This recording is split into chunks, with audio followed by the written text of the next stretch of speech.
Welcome to the Sober Unicorn. We are a gay-hosted, all-inclusive podcast about sobriety and addiction recovery for the LGBT plus community and all of our allies. I am your host, Holden, and thank you for joining us today.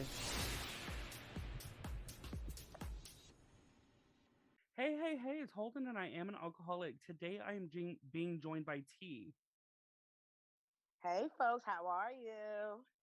How are you doing, Thank T? you. I'm doing great. Thanks for having me on today.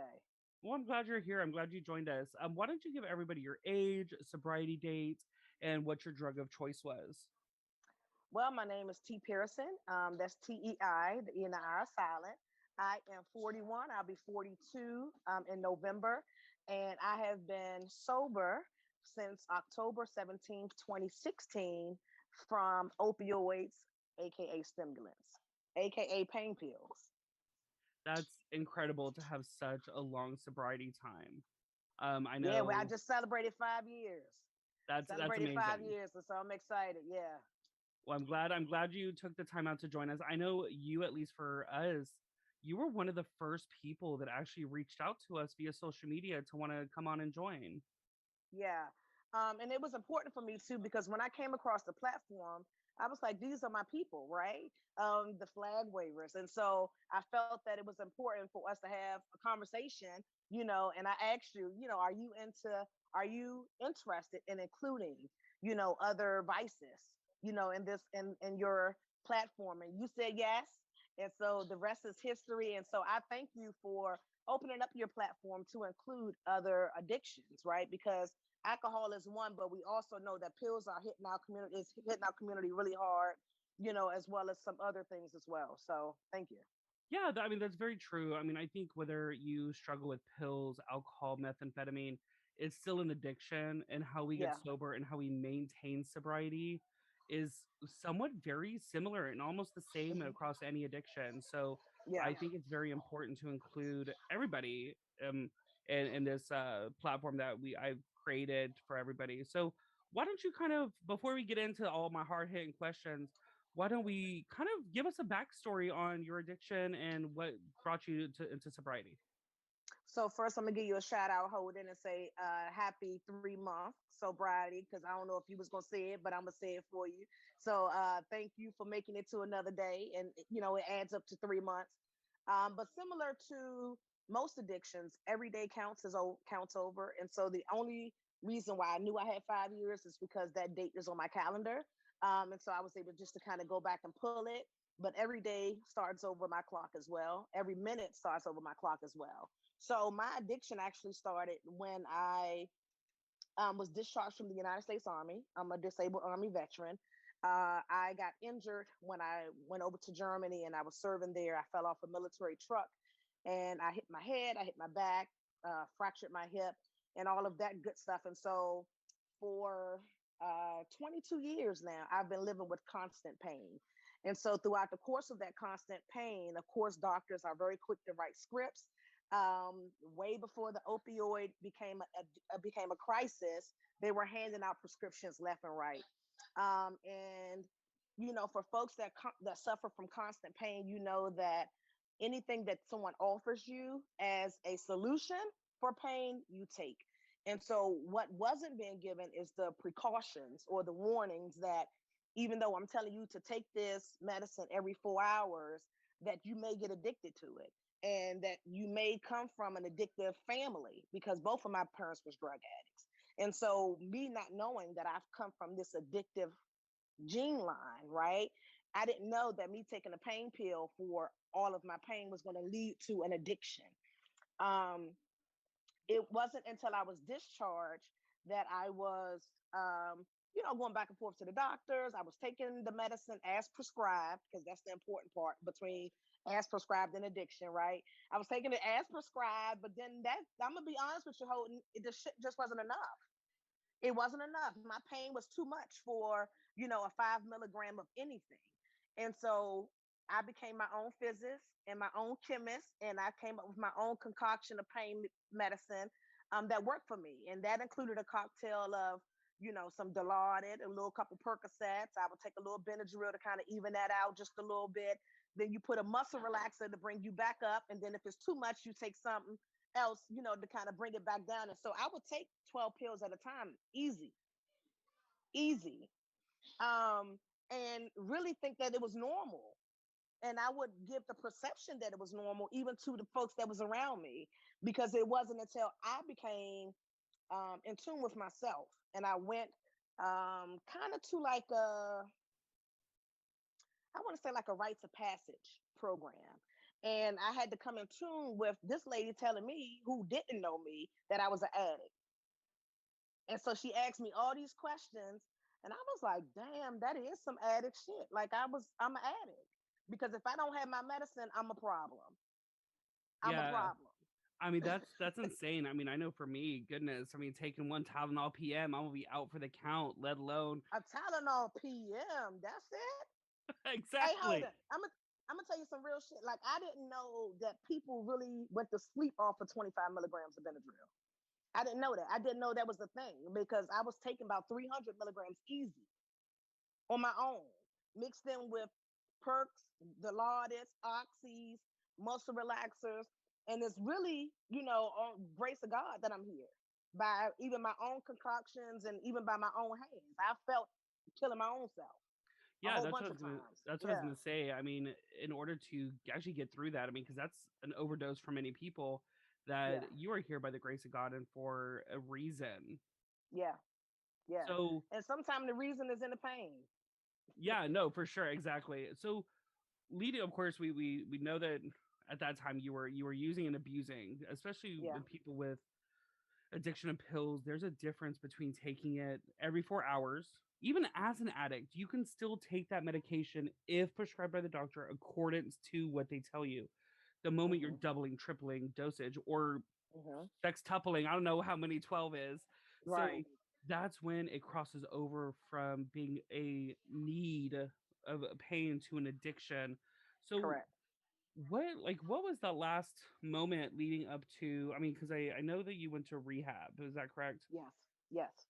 So what was the final breaking point of I need fucking help? Yeah.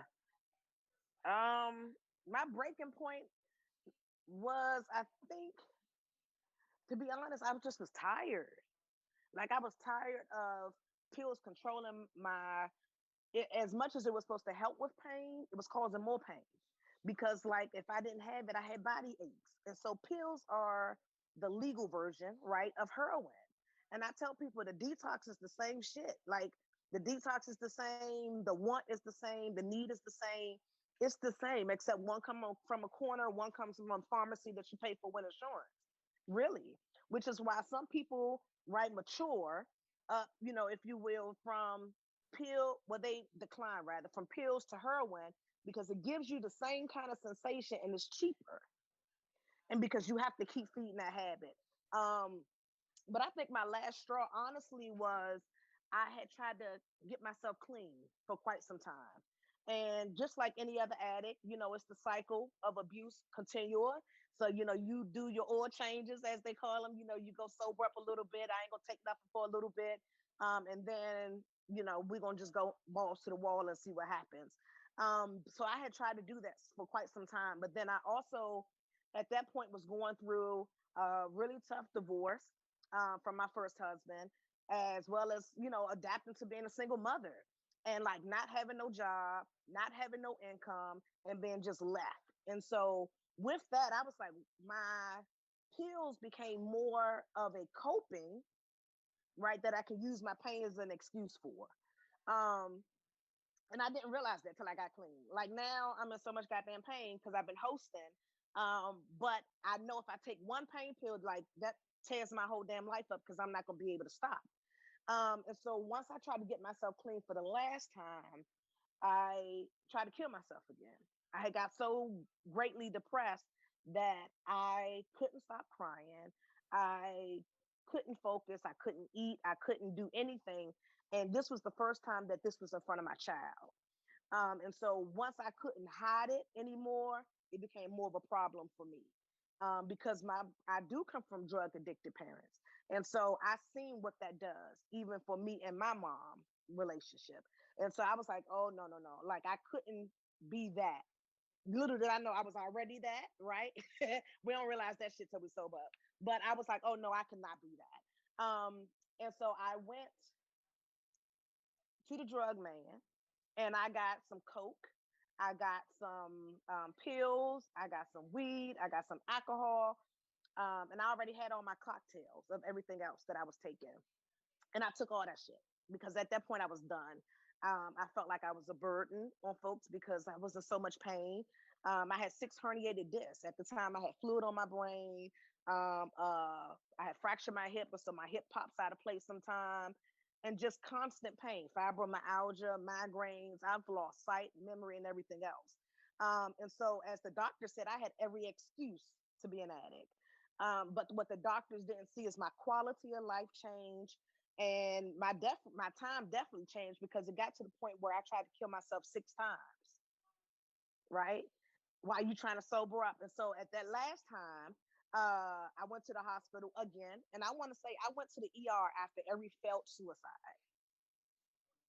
After every failed suicide, because I'm like, I don't want to do this, but I can't help it because my body's telling me something is clicking, telling me that you're a burden. Something is clicking, telling me that like you ain't shit. And like something is telling me that like that policy that you got is gonna be better for your daughter than you being here in her face. Right. So when I was like, nah, that ain't right. And my daughter came and she talked to me. And I was like, you know what? This shit ain't working. Like clearly I suck at killing myself. Like that's the reality. I fucking suck at it. And so like at some point you gotta give up. And so I don't had to give up of that try because clearly, like you said, I'm here for a reason. So I took my ass to the mental health hospital first. So I was on the third floor. I heard a story. You sent me the link and you shared that plane ride. Is that Yeah, that the hospital you were going to at this that's the time? hospital. No, So that was rehab. okay, that was rehab. So Yeah, that was right after that. okay, so even after the mental health hospital, you still were using. Oh yeah, I was using real good up there on that third floor. They had my pills ready at pill call. I went there so I didn't kill myself, and so I could find a place to go for rehab. But I wasn't ready to go to rehab. I just needed to not be crazy and not kill myself. Color, eat apple juice, drink apple juice, and have me some new friends on the third floor. But then midway through, I was like, shit, I'm still in here getting my pills. I mean, I was cussing nurses out. Where's my medicine? What you mean that you got to get it from downstairs? You knew I was getting my shit at 8 o'clock with everybody else. Where's my perks? Oh my And goodness. meant it. But because they was working on the psych floor, they ain't say but so much. But so I got my pills. Yeah. So of course, even after that, you came out were using and like I mean, as you said, you sucked at killing yourself, which is a good thing because I know, you are a right? mother, and Yes. of course, we'll I want to touch the sobriety and motherhood a little bit later, a little after this, but after that you were still using and then you checked into rehab. Why don't you tell hmm people that about that plane ride? So after I got out from the third floor, I got out on a Friday. By that Sunday, I was on my way to Florida to rehab. And I found this spot on my own. Shout out to me, right? I found this spot on my own and I did the paperwork and all that stuff, bought the plane ticket. Well, I didn't really have to buy the ticket because my husband at the time worked for the airline and we flew for free. But that was a perk. Um, and I was like, I'm gonna go and I'm because Oprah went there. They said online that Oprah went there for when she had that little eating situation back in the day, and that's all these other celebrities had went there back in the day. So to my surprise, my insurance covered it. So I said, I'm going, right? Because if Oprah can go get help for eating, I can go get help for not taking these pills, right? So I go, we get the plane ticket, we get the everything, and so we are on a plane. Now, folks that know when you're going to rehab, you don't go to rehab sober because who does that? Nobody goes to rehab sober. So I made sure I packed up all my pills that I had left. And, it's the one last hurrah. So my one last hurrah was me taking my lunch bag. I had sick mind. I carried my daughter's old lunch bag, and that's what I carried all my pills in. And I had all my bottles of pills on the plane. So when the we take off, the hostess come through. Anybody needs something, ma'am? Yes, ma'am. I need some water. And so when she came and she bought me the water, I couldn't wait to break my lunchbox open. It was like a new day. of it's like the sunshine through the window of the airplane. And I got busy. I got to doing my chemist work and pulling out my pills and my concoctions because I knew I wanted to be fucked up when I went to rehab. It didn't make sense to go in sober when I was gonna come out sober, and nobody was getting rid of no damn pills in no trash can. Like that would have been just too damn ghetto. Like I had to take that shit.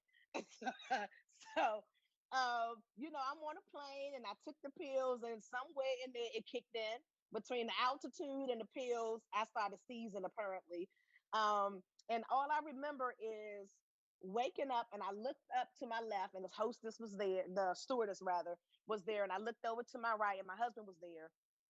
And I'm trying to figure out, like, what the hell is y'all staring at me for?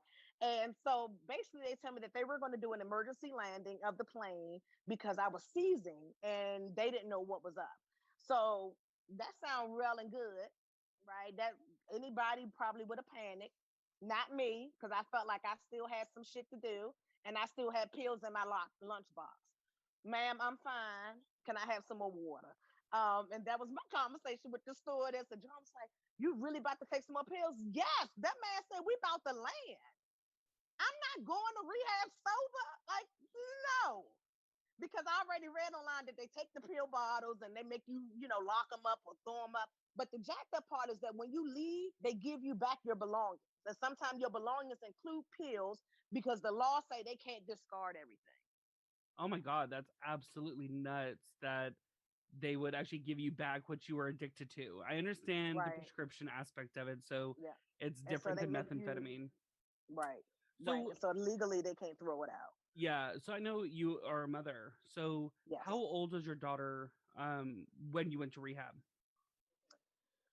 Um, let's see. I went in 16, 17. So about 9. She probably was Okay. about 9. So even though people think a 9-year-old is very young, they are actually very receptive to what's going on around them. And Hmm. so is like what is the word I'm looking for? How is your relationship with your daughter pre going to rehab and after? Because of course, pre rehab, even though as we as addicts don't think our kids know or know how bad it Right. is, but they do. Right. Right. So how has that relationship changed? Um, well, before rehab, right, she wasn't aware that I had an addiction, right? Because that would have been a whole nother conversation to have with her. So because she's used to me being sickly, like I've pretty much been in and out of the hospital her whole life because of all of my medical conditions. So she's used to mommy going to the hospital. And so that's what we used when I was in the mental health section. And then when I went to rehab, it was the same conversation. Mommy has to go away so she can get herself better.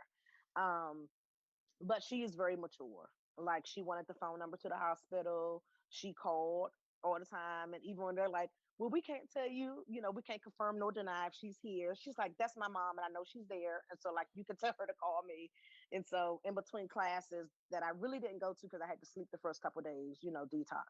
Um, but she was looking for me. And so after rehab, though, we had a conversation because I wanted her to know who her mom is completely, right? I think a lot of times we have folks that pass on and we don't know anything about them. And so I'd rather her know from me who I am. And so I sat her down and I told her about my addiction. When mommy told you to go get her pills, right? Sometimes it was for pain, sometimes it was because I just needed to disappear, right? And so we had that conversation. And so because of that transparency, it brought us closer. Which is It really brought us nice. closer. Yeah. I mean, I wasn't even, I was probably maybe like even a teenager before I realized what it was my mom and my dad was, if it makes sense. Like, I knew what they did stuff, but not a name to it. And I wanted her to not necessarily associate taking all of these pills with it being okay, because it's not. Yeah, and I think as a child, especially when the parent comes to them and admits their faults, even though something may have happened in her younger years that she carries over into adulthood, she'll say, okay, yeah, my mom may have been an addict, but you know what? At the age of 9, she Hmm. got sober and came to me and Hmm. explained to me what it was. So kids Hmm. are a lot more appreciative of honesty and transparency than they are of like, well, my mom was an addict, so she just hid it from me all these years. Right. So that's really important. And I know, I mean, you're married. I heard. Is what you say on Facebook is complicated. Oh, But so yeah, I am actually damn near divorced from my second marriage to a man. I am in a wonderful relationship and engagement actually with my fiance who's a female. And so yes, well, you yes, go, we're gonna have to girl. get into the tea holding. Well, you know um, what? That's actually good for my question then. okay. So, in sobriety, we find that we actually develop like a new identity of who we are, but like separating that addict. So, do you think becoming sober and becoming a new T affected your marriage? Do you think that becoming your new self actually ended that marriage, or is it the fact of you came to terms with your sexuality? Oh, those are gas holding. Um, wow. Okay, so before I answer that, I want to go back to my daughter real quick. I want to, enable and encourage folks rather to include their kids into their recovery plan. Because I do have a lot of medical situations, I am back and forth still into the hospital.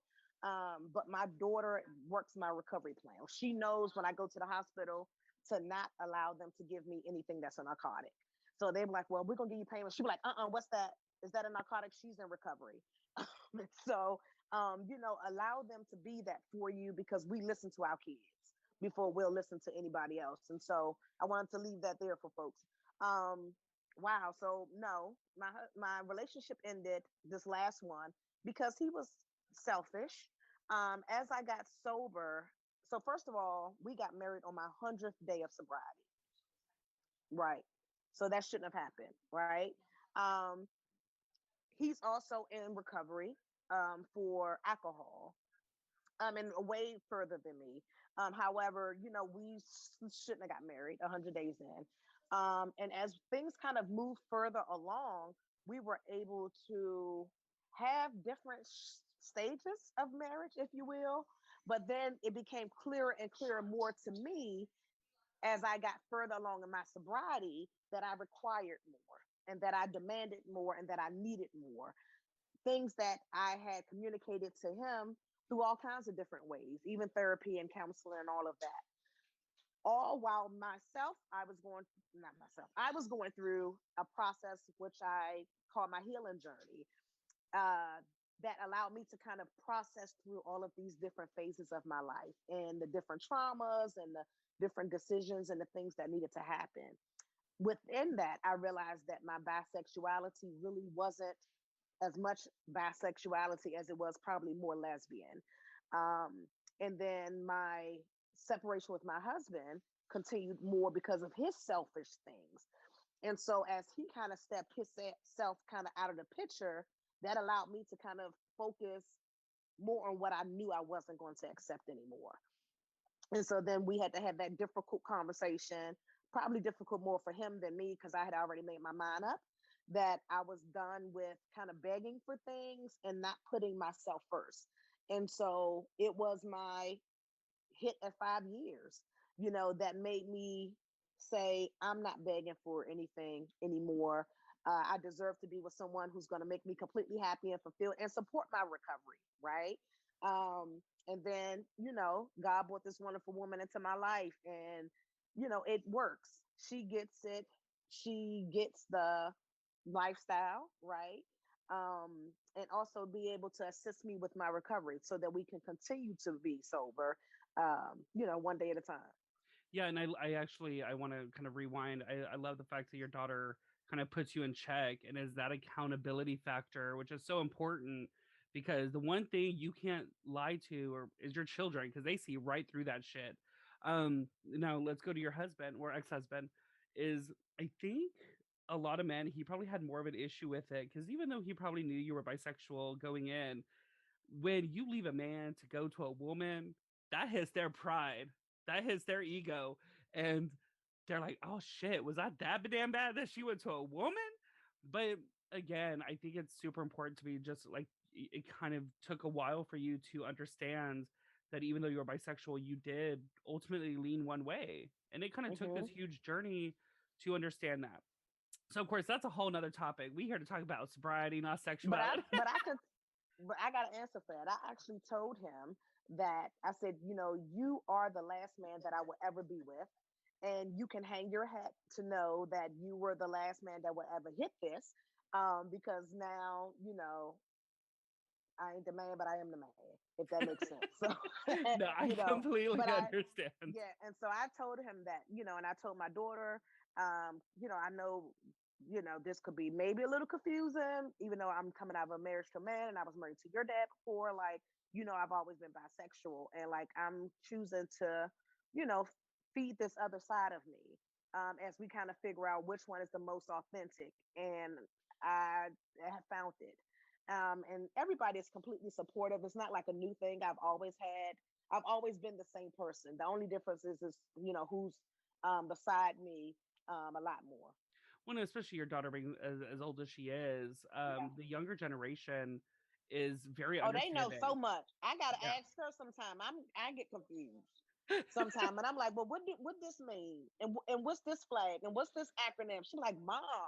Okay, so this is that, and this means that this that, and I'm like, okay, I got Exactly. So, coming out of rehab, it. we all kind of deal with triggers, and especially your addiction was fueled by pain, initially. So, coming out of rehab, you still had that pain. So, how did you cope with those urges to use, especially still dealing with what caused it? How do I deal with it? I think about the bad part. Right now I'm in so much pain. I am. My body hurts. I have 6 herniated discs, and two in my neck and four in my back, and a lot of muscle issues. And so I would love a Percocet right now. That's my honest answer. I will. If somebody say, look, I got an oxy, I might breathe hard, but then I got to think about, if I take this one thing for this temporary relief, what harm is it going to cause me down the road? And I got to think that I have all these addictive traits, right? And so I know that there are many people that can do pain control. And I've had conversations even with doctors of trying to figure out how to manage my pain a little bit better. But narcotics is just not the way for me because it's going to put me back down in that rabbit hole. So I smoke a lot of weed. I eat a lot of weed. I stretch. I mind my business.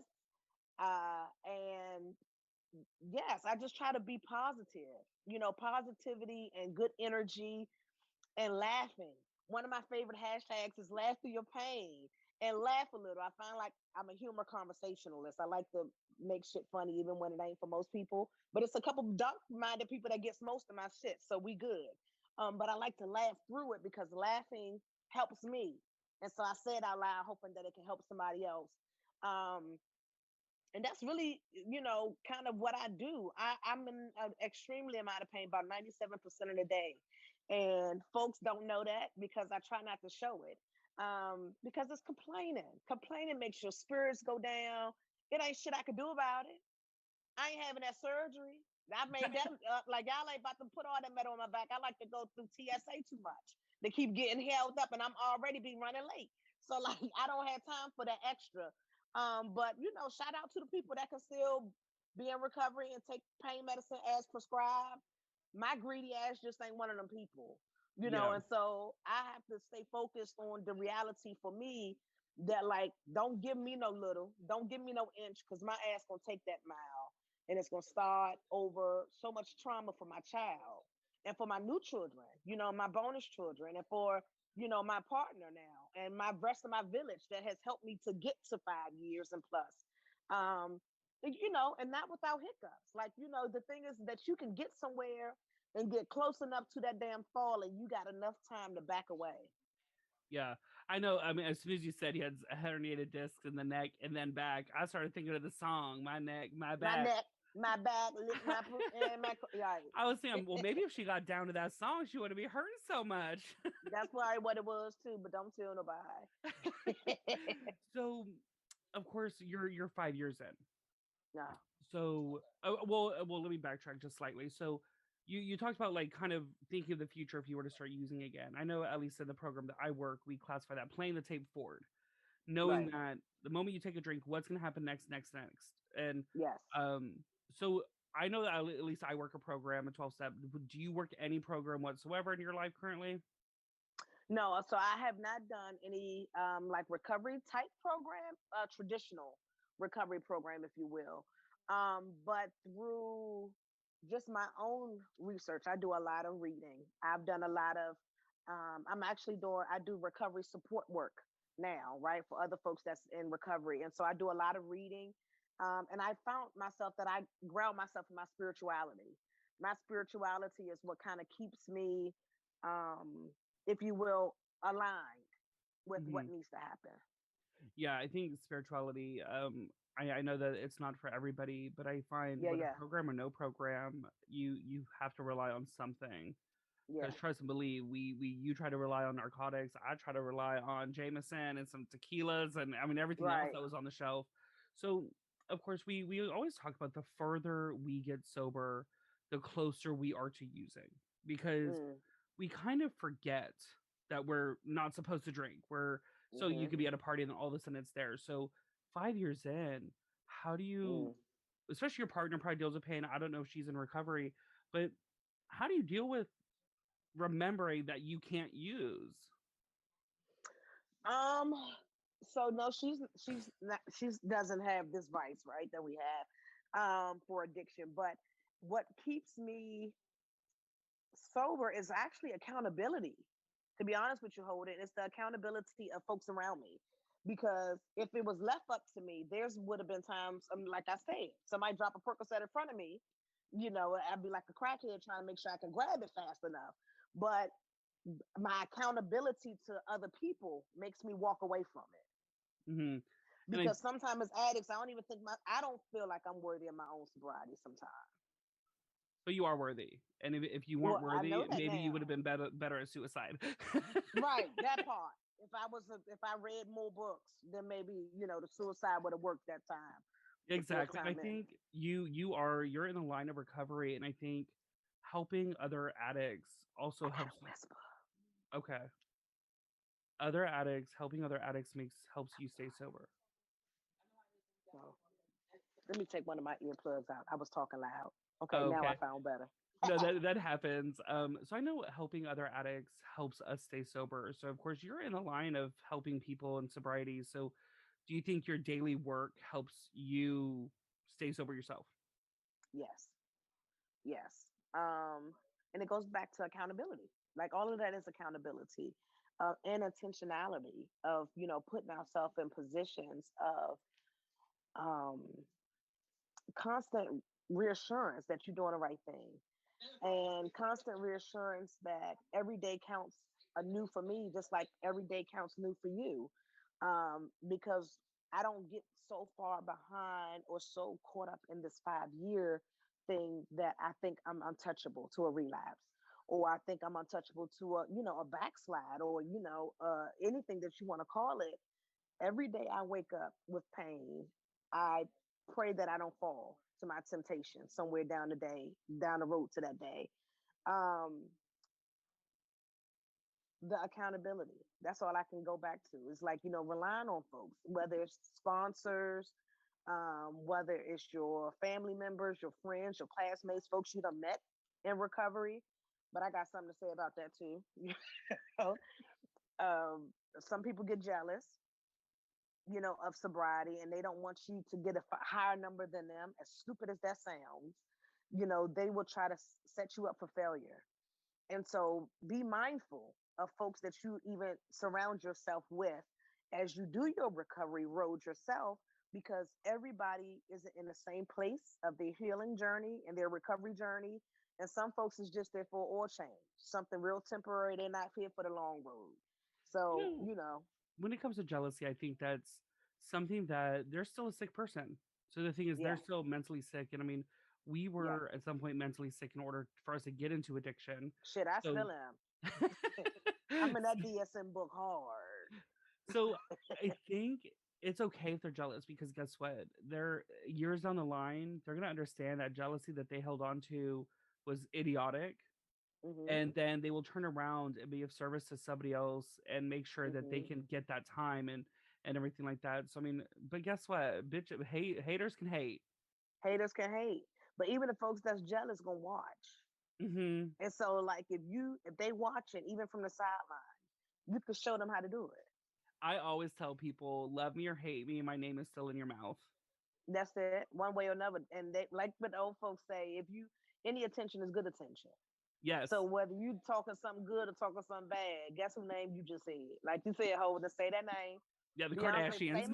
say my name, right? So before we end this, what how can people reach you if they want to get a hold of you?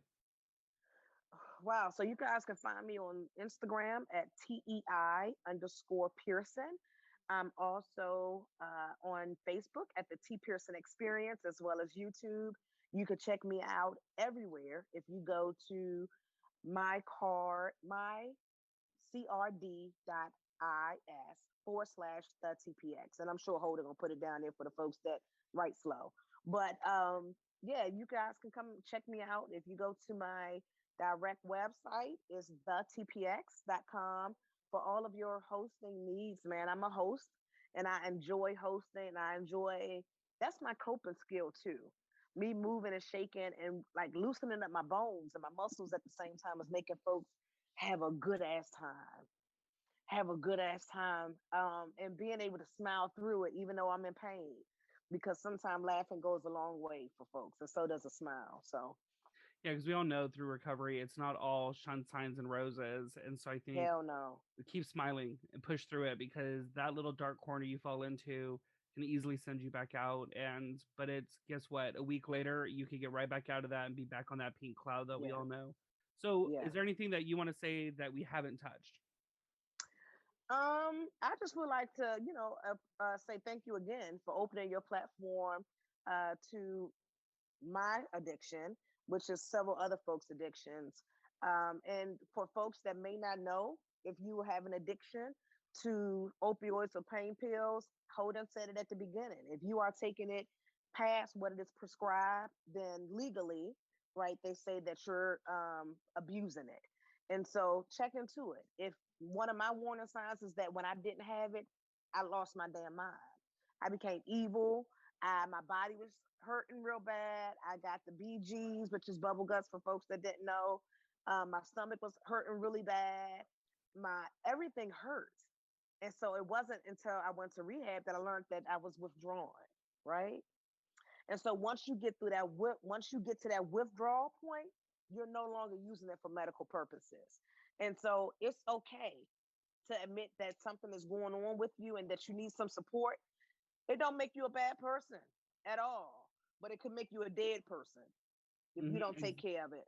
So Exactly. It can one quickly. extra pill, yeah, one extra pill can escalate real quick, No, it really real quick. can. A friend of mine actually died from opioids, and Oh, I'm sorry to hear that. it's she's in a better place. I mean, she's in a lot of pain. I mean, Yeah, mentally, physically, everything.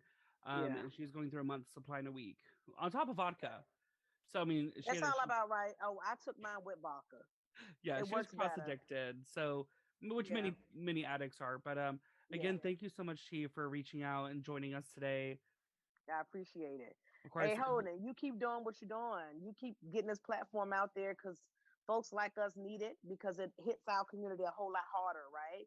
Because it's so normal, quote unquote, to drink, to pop pills, to snort lines, and all of that stuff, to even have sex continuously because sex addiction is a thing. But through this platform and folks celebrating each moment with each other, folks lifting up each other, folks talking about all of these different arrays of addictions so that we all know that we're all connected. hmm That DNA of addiction connects us regardless of what our drug of choice is. So I appreciate you, brother, for inviting me to your platform, to your folks. And if I could be of assistance to some folks, I ain't gonna be no sponsor or no shit like that. But like if they got some questions, then they can hit me up and we can chit chat about it. Thank you again for listening to today's episode. Hit that follow button to be notified about new episodes every week. If you'd like to reach out to us, you can find us on Instagram at The Sober Unicorn Podcast or on our website at thesoberunicornpodcast.com. There you will find our episodes as well as our very own sober-owned shop featuring products from small businesses that are sober-owned. And remember everyone, don't be normal, be a unicorn, but better yet, be a sober unicorn.